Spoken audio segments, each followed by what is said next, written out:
This is an REI Co-op Studios production.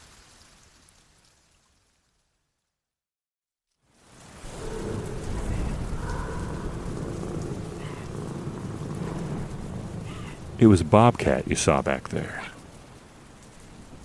Sure. A bobcat doesn't have much of a tail. That's why they call it a bobcat. All it has is a little bump on its rump, like a tail that's been bobbed. And a bobcat has great, big, glowing eyes and dusty-looking gray fur and long claws. So that must have been what you saw, creeping toward you in the flashlight's beam back there. That's all it was. A bobcat. That's all it could be. There are bobcats in these woods, so you've seen a bobcat.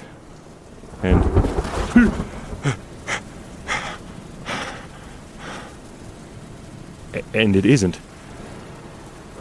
following you. Wild animals don't do that. They run away. They're more scared of you than you are of them. They're more scared than you are. They're more scared than you are. Even at night. Even when your flashlight is dying. Even a bobcat as big as that one. A bobcat that can stand on its hind legs. Stand up as tall as you are. Taller. And then walk toward you on two legs. A bobcat that can look at you and grin and then speak. I don't think that was a bobcat. What did it want? What did it say? In that voice, like a thin, rusty growl. Did you just hear it again? In the darkness, so close to you. Too close. Did you hear? I want my Tailypo.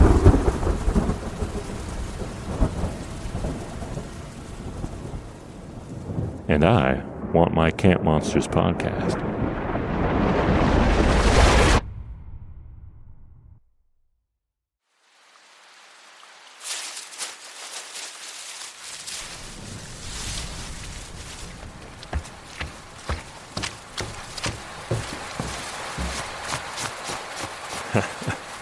Quite a way to start the 5th season of Camp Monsters, isn't it? Even if we make it to the campsite by nightfall, we won't be able to start a fire in this rain. It's a good thing I've got these Keb trousers, made by Fjallraven. Fjallraven.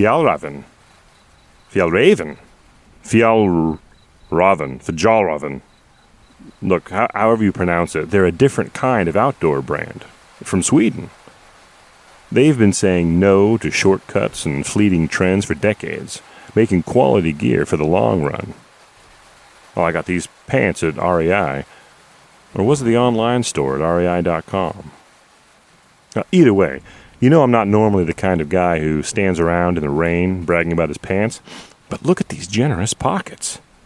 And they've got openings for knee pads and an attachment zone for suspenders if I want them. And you know how good I look in suspenders.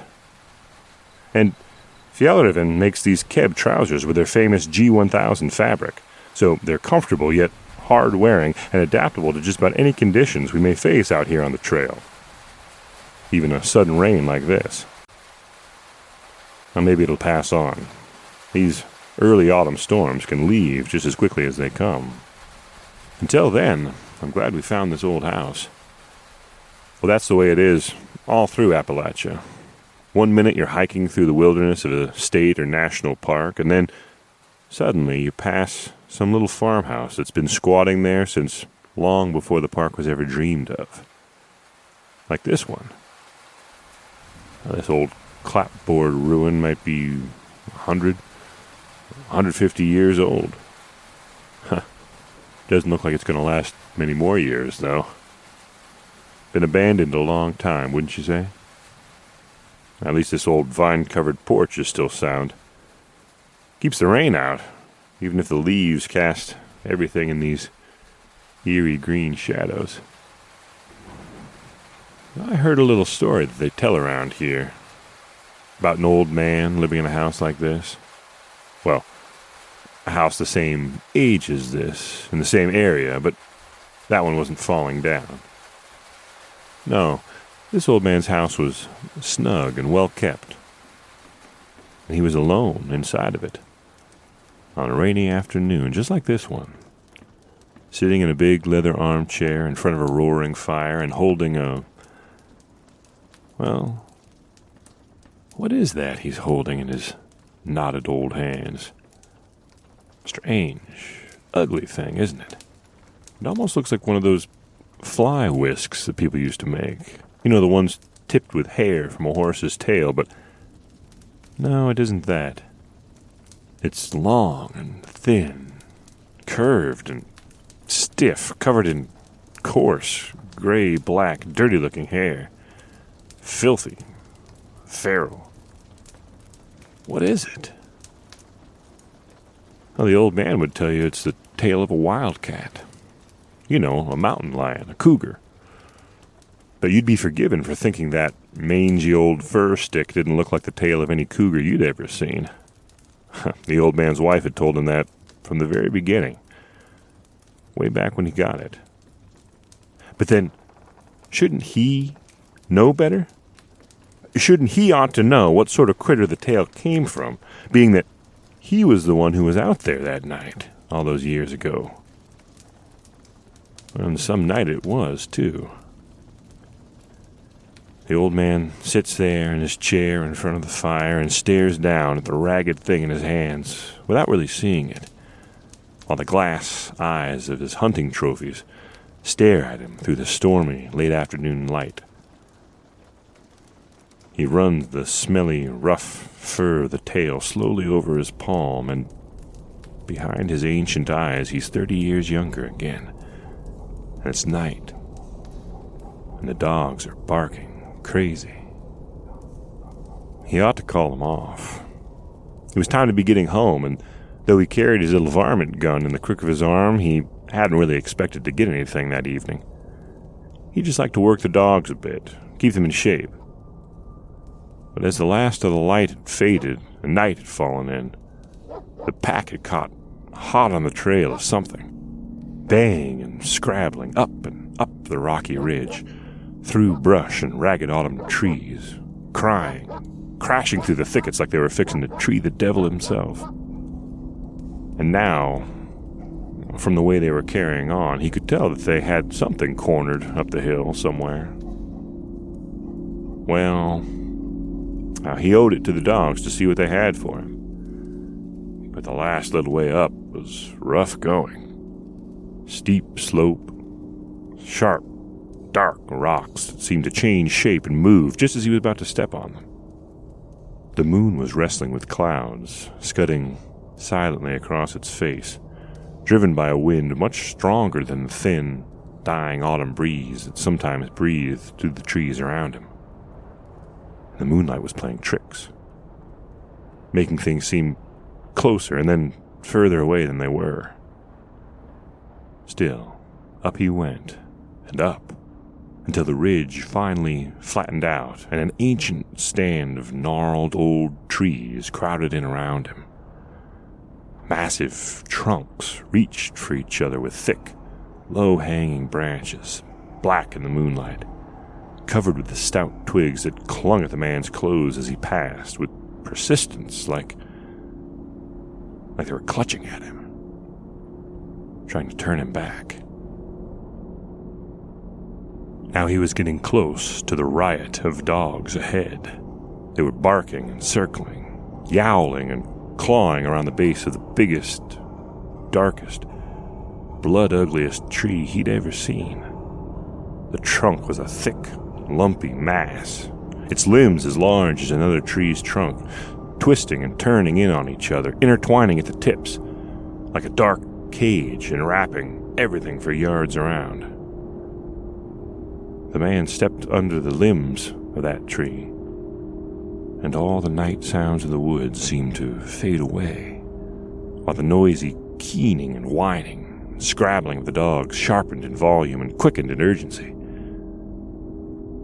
The man chambered around in his rifle and stood for just a moment, listening to the dogs. And by long practice, he'd learned to hear what they were telling him, so when he swung his flashlight up toward the limbs above, the light jumped right back at him off of those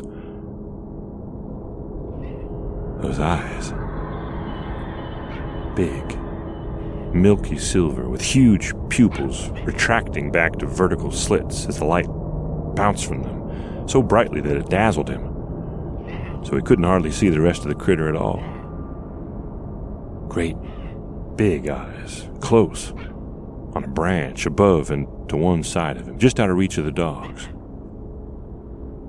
Well, it must be a bobcat, the man thought, simply because he'd never seen a bobcat's eyes before. And these eyes looked like nothing he'd ever seen. These thoughts flashed through the man's mind in an instant, even as he raised the little rifle.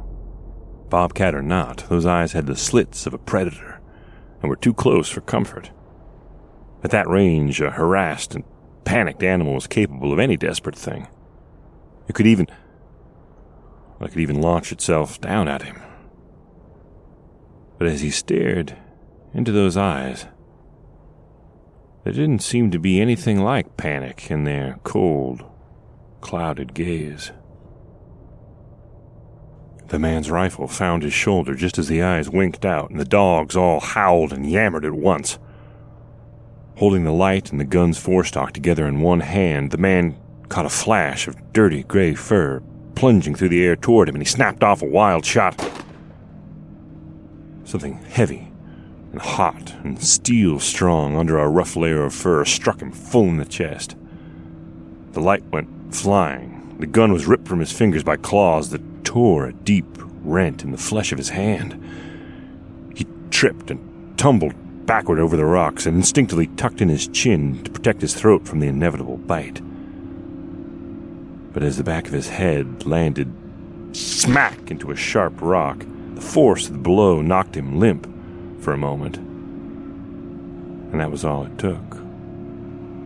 Something was on him. Claws on his chest and legs, his arms up, hands full of bristly fur, pushing and twisting and punching feebly at something relentless, unyielding.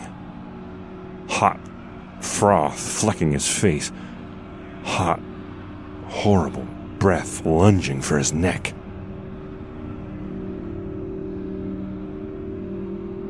It was the dogs that saved him. Like a single growling body, they pounced onto the creature atop him, which shook and twisted its tensile body around to strike and bite at them. There was nothing for the man to do but lay very still while the storm of paws and claws and horrible yowling screams struggled and stamped all across his body, and then off of him.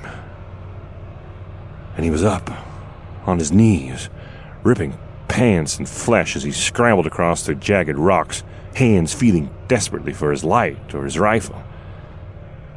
If he didn't find them soon, he felt sure the thing would get the better of the dogs.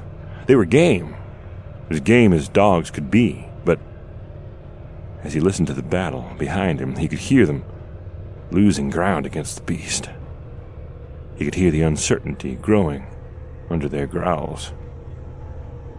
His groping hand brushed something plastic just as the sounds of the fight changed. Flashlight. Snatching it up and clicking it on and not pausing to turn toward the battle, but sweeping quickly across the ground as rocks behind him shifted against each other under stealthy footsteps, bounding toward him, and the dogs began to howl. There. A glint of gunmetal and polished wood, and now he's snatched the rifle up, fumbled it into his shaking hands, turned light and muzzle toward what was running up behind, saw it coiling to spring onto him again, pulled the trigger. But why? Why wasn't there any sound? I mean, there was sound. There was almost every sound in the universe swirling around him just then at a volume that made his ears wither and his guts shake. Dogs howling, blood pounding in his ears, hoarse breathing, something screaming. Him screaming? Branches breaking, rocks tumbling, every sound except the crack of the rifle. And there wouldn't be time to find out why. He'd never know. Because coiling for a bound toward his throat in the pool of the flashlight was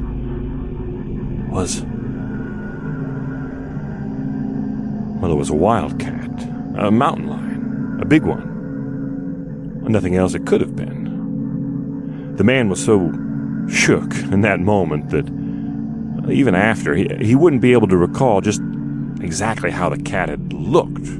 You know, how big it was and all that, but it must have been a really big one, because he could remember exactly how seeing it made him feel. How everything inside of him turned to water, and then froze so hard it was like he was more than frozen. Like he couldn't move and didn't remember what moving was. Couldn't think and didn't remember if he'd ever tried to. But his hands. Good thing his hands could do their own thinking. While his mind was still a terrified blank, his hands were remembering that he hadn't cycled the gun after the first shot, before it was knocked out of his grasp, and shaking. One palm slippery with blood from the deep claw wound. His hands were struggling to rectify that. They found the knob at the end of the bolt handle. And they fumbled with the action, jammed it, yanked it free, and twisted it home. The old man had the barest memory of something huge and dark, changing its planned spring at him into a flying leap to one side, just as he brought the rifle to his shoulder and fired. And then, well, it's strange the sounds a big cat can make. Well, he'd never heard anything like it. A scream, high and terrible, boiling with blood rage, and now, you don't have to believe him, because he isn't sure he believes it himself, but he could almost swear there were words in there. Like a tongue and lips moving in the way of the scream, forming it into words. That's impossible. It's funny what your mind will do when you're under that kind of strain, imagining things like that. And after the scream came a crashing through the bushes that diminished with incredible speed, followed at ever-increasing distance by the hysterical baying of the unmaimed remnants of his dogs. And there he was, years later, sitting in his chair by a warm fire, not far in distance, but decades in time from the scene of that desperate action. And all he had to show for the adventure now was a long silver scar on one hand and this shriveled old tail. He'd found it there, still hot and dripping, lying where his last shot must have clipped it off of the leaping creature. Well, it took him half the night and miles of rough country to round all the dogs up, and dawn was streaking the sky by the time he'd finished tending all the wounds, the dogs and his own. And then to top it all, his wife, well, maybe he'd been wrong to have told her the story the way he did, to have pulled that severed tail out of his jacket at the end, just to shock her. But she was such a level-headed woman, born and bred in these hills and fed on the game of them, seeing plenty of fresh kills and carcasses and pelts and things like that. But when he pulled that tail out, she liked to jump through the roof. And then she stood there with her face draining, paler and paler. And she half whispered and half yelled at him some kind of silly hill folk story barely fit to scare little kids. Something about a creature named the Tailypo that was sure to hunt them down to get its tail back if he didn't throw it out into the forest this very instant. Well, he'd been fixing to do just that.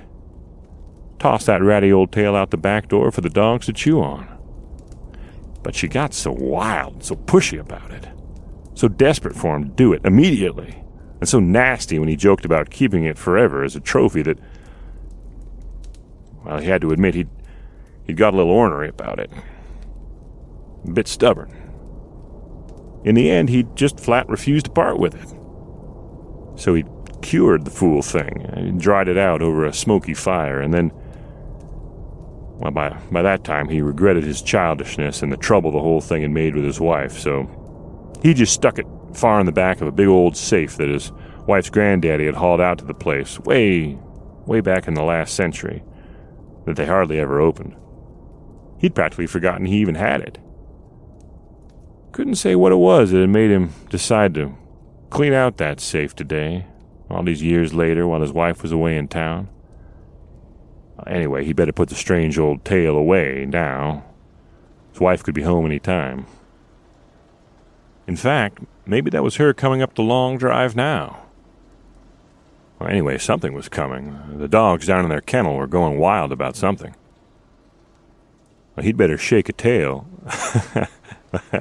Oh, yeah, well, he'd better shake a tail if he was going to get that tail tucked away in time. He sure couldn't move like he used to. But no, his hearing wasn't gone yet, and he could tell from the way the dogs were talking that it wasn't her they were calling to. A stranger, the dogs said, and something else. Something they didn't like about this stranger. But then, they weren't much used to visitors they didn't know, and not many ventured out this far. And now there were footsteps, soft on the front porch. Someone at the door. The old man saw their shadow cross the curtains that covered the little front window. He waited for them to ring or knock, but nothing happened. "Hello?" he shouted, and was surprised at how high and old his own voice sounded. He thought he heard a response then, a small voice saying something beyond the door, but the dogs were still making such a racket he couldn't be sure. So he set the old ratty tail on the end table, heaved himself up out of his chair. "I'm coming!" And the words came back to him with a strange, thin sound. Just a funny echo from the big, empty house. He thought. He shuffled across the room as quickly as he could, which wasn't very quickly. The shadow still loomed in front of the little window, and when he finally reached the curtains, he lifted a corner to peek outside. And when he did, a strange and terrible thing happened. He went back in time. Outside that window, he saw the past. He saw the past clearly, for the first time. And suddenly he was back there, under the crooked fingers of that broken tree, on that night so long ago, with the dogs howling, just like they were now. He went back there, and for the first time he remembered exactly what he'd seen when he'd picked up the flashlight and whirled around. From out of that darkness, where his memory had been blank for so many years, the terrible truth sprang at him. It wasn't a mountain lion that had crouched there that night. Not a panther, or a cougar, or a bobcat. No, it was something like a big cat, sure. A head like a cat, but huge and scarred, twisted. Scuffed and matted fur, dark gray, dirty looking. Pointed, tufted ears, torn in places. But the body was like an ill-shaped human, all stooped and lean, slinking in a death-quick crouch. And the eyes were the worst part. Slitted and pale, but that wasn't so bad, no. Well, the worst part was that behind the eyes was something more than animal. Something calm, calculating, patient. Something old as these Appalachian mountains. Something that had survived, often hurt but never killed. And the eyes told him it would always be that way. After he'd fired that last shot, and after he'd severed the tail and the thing had screamed that terrible scream, there had been words behind that high, desolate cry. There had been words, and he could hear them now, over and over in his head. Tailypo! My Tailypo! Words he heard not just in his head. The same quiet words were whispered now, inches away, where rancid breath fogged the window glass and those terrible pale eyes stared directly into his. The face that was so close outside broke open into a growl that must also be a laugh. And then the thing dashed off the porch, along the front of the house and out of sight. And as soon as thoughts could fight their way through paralyzing terror, the old man tried. He tried as hard as he could to remember. To remember if he'd locked the back door. And he didn't think he had. The dogs were hoarse with baying in their kennels. He thought of rushing down to them, but the lawn was long, and his fastest rush wasn't very fast anymore. He thought of the car, but the keys were across the wide room behind him. He thought of a weapon, the nearest one in the cabinet on the back wall. But his phone was there on the little table beside his chair, beside that horrible old tail. Not far, if he could get there. If he could just get there quickly enough. That big room had never seemed so long. It was ridiculous being this old. It would have been just a few brisk strides in years past. And now he was stuck, shuffling, like in one of those terrible dreams where you can only move in slow motion. As he rounded the couch, the back door came into view, and he saw the light widening and widening as it swung open. But now here was the table. There was the phone, almost in reach.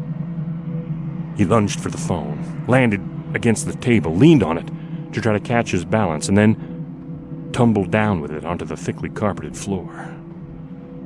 Well, but something shattered, and he hit his head.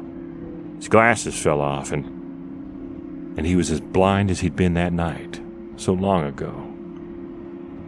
Once again, he found himself feeling across the ground for the thing that might save him. There were coasters, shards of glass, the soggy chill of a spilled drink, and then that rough, dirty feel of the old tail, long hairs clinging to his wet fingers.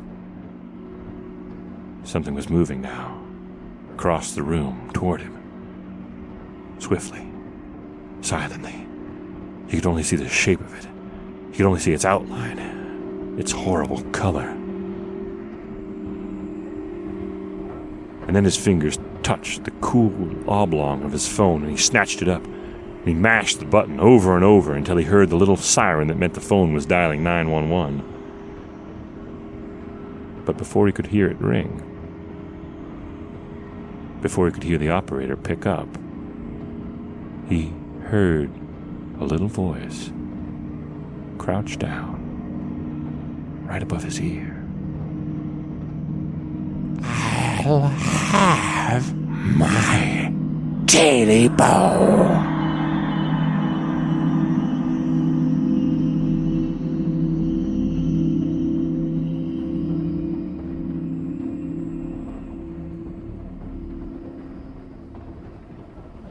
As a first responder, you get that call all the time.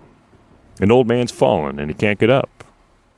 When you get there, it's nice to find the back door open, like this one was, so you don't have to force entry.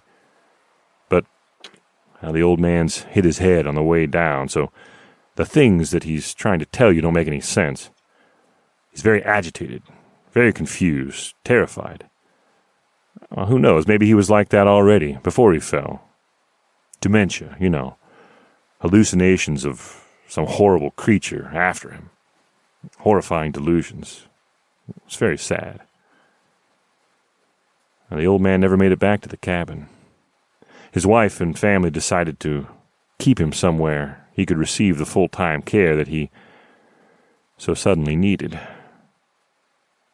And they say that the cabin was left to nature, abandoned, just like this one, to slowly rot back into the earth of these mountains that have seen so much. What was... Probably just a door or a window shutter in this old house behind us, right? Moving in the breeze. Say, how's that rain looking? Harder than ever, huh? Well, I don't know about you, but sometimes I chill easier standing in the dry than walking in the wet. I mean, what I'm saying is, how about we hit that trail again? What do you say? We can leave this old house alone to its shadows and secrets.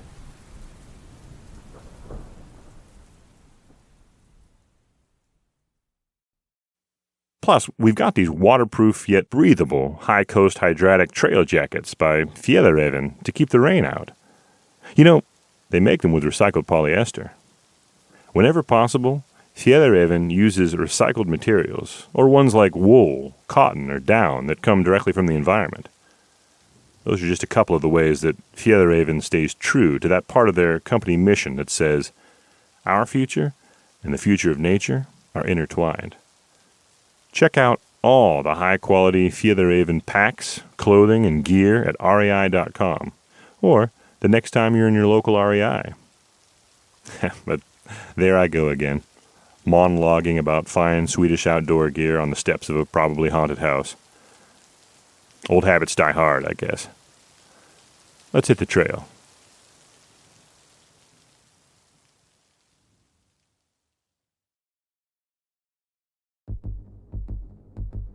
Camp Monsters is part of the REI Podcast Network. Hunched in that armchair, appreciating the sounds that the fire makes, is our engineer, Nick Patry. Our producers, Jenny Barber and Hannah Boyd, and our content strategist, Lucy Brooks, have all gone into town, leaving Nick alone, except for 2 faithful dogs. Now, Nick names his best hounds after famous executive producers. So when Paolo Motola and old Joe Crosby set to howling out there in the night, Nick goes to the window and tries to see what could be bothering them. But he can't see anything out there. He certainly can't see yours truly, writer and host Weston Davis, slinking stealthily through the mud on all fours, getting closer and closer to the window. Nick, look out!